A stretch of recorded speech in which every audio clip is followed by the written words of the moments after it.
স্বাগতম স্বপ্নের দিগন্তের 146তম পর্বে। দেশ ও প্রবাসে যারা আমাদের ভিডিও দেখছেন আপনাদের সবাইকে জানাই আন্তরিক সালাম ও ভালোবাসা।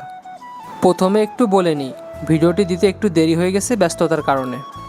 ঈদের আনন্দ যেন শেষ হতে চায় না। ঈদের পরের দিনটাও আমাদের গ্রামে পরিণত হয় আরেকটি উৎসবে, আর সেই উৎসবের নাম সিনিয়র বনাম জুনিয়র ফুটবল ম্যাচ।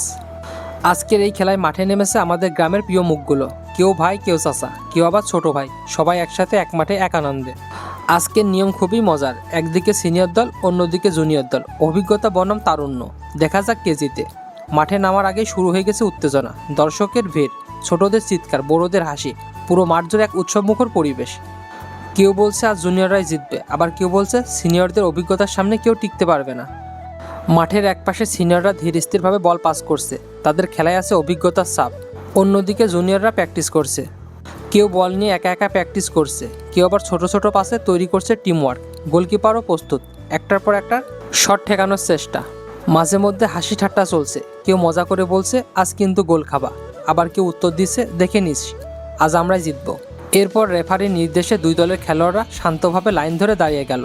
মাঠ জুড়ে তখন এক অন্যরকম শৃঙ্খলা, সিনিয়র আর জুনিয়র সবাই এক লাইনে, কাঁধে কাঁধ মিলিয়ে।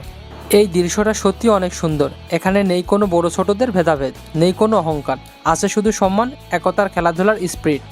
রেফারি তখন নিয়ম বুঝিয়ে দিচ্ছেন, সবাই মনোযোগ দিয়ে শুনছে, কারণ খেলাটা শুধু জয়ের জন্য নয়, সুন্দরভাবে খেলার জন্য। প্রিয় বন্ধুরা, এমন ছোট ছোট দৃশ্য প্রমাণ করে গ্রামের খেলাধুলা আমাদের শুধু আনন্দই দেয় না, আমাদের শেখায় শৃঙ্খলা, সম্মান আর ভ্রাতৃত্ববোধ।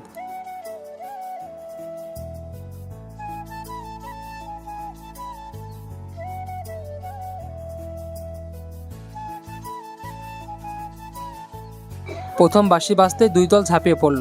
জুনিয়ররা গতি আর শক্তিতে এগিয়ে, দ্রুত আক্রমণ, সুন্দর ড্রিবল। অন্যদিকে সিনিয়ররা অভিজ্ঞতা দিয়ে খেলা কন্ট্রোল করছে। দর্শকদের চিৎকার, শট মার, গোল দে। একসময় জুনিয়রদের আক্রমণ শট, কিন্তু গোলকিপারের দুর্দান্ত সেভ। এরপর সিনিয়রদের পাল্টা আক্রমণ, গোলকিপারের দুর্দান্ত সেভ। মাঠ জুড়ে উল্লাস, কিন্তু জুনিয়ররা দমে যায় না। দারুণ এক কাউন্টার অ্যাটাকে শট, গোল।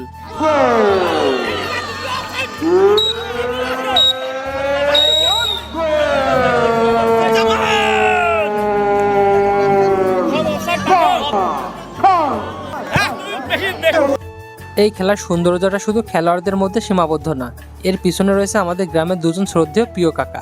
নিজ নিজ দায়িত্ব খুব সুন্দরভাবে পালন করেছেন। একজন দায়িত্ব পালন করেছেন রেফারি হিসেবে, আর আরেকজন দায়িত্ব পালন করেছেন ধারাভাষ্যকারের ভূমিকায়। তার কণ্ঠে যেন প্রাণ পেয়েছে পুরো খেলা।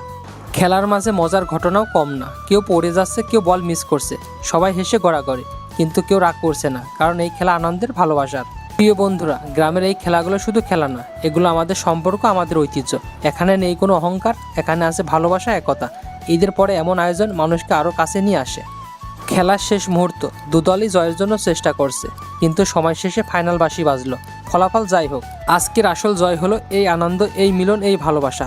খেলা শেষে সবাই কোলাকুলি, সিনিয়র জুনিয়র একসাথে হাসছে। এই ছোট ছোট মুহূর্তই আমাদের জীবনের সবচেয়ে বড় সুখ। ইনশাল্লাহ আগামী কোরবানির ঈদে আমরা এই আয়োজনকে আরও বড় পরিসরে করার চেষ্টা করব। আপনারা যদি কেউ নিজের ব্যবসা বা প্রতিষ্ঠানের প্রচারের জন্য স্পন্সর করতে আগ্রহী থাকেন, তাহলে অবশ্যই আমাদের সাথে যোগাযোগ করতে পারেন। প্রিয় বন্ধুরা, আপনাদের গ্রামের এমন খেলার গল্প থাকলে কমেন্টে অবশ্যই জানাবেন। ভিডিওটি ভালো লাগলে লাইক দিন, বন্ধুদের সাথে শেয়ার করুন, আর আমাদের স্বপ্নের দিগন্ত ফেসবুক পেজে ফলো দিয়ে রাখুন, ইউটিউব চ্যানেল সাবস্ক্রাইব করে রাখুন, যেন নতুন ভিডিও প্রকাশিত হওয়া মাত্র সবার আগে দেখতে পান। স্বপ্নের দিগন্ত, গ্রামের আনন্দ, ভালোবাসার মানুষের গল্প। সবাই ভালো থাকবেন, সুস্থ থাকবেন, আমাদের জন্য দোয়া করবেন। আল্লাহ হাফেজ।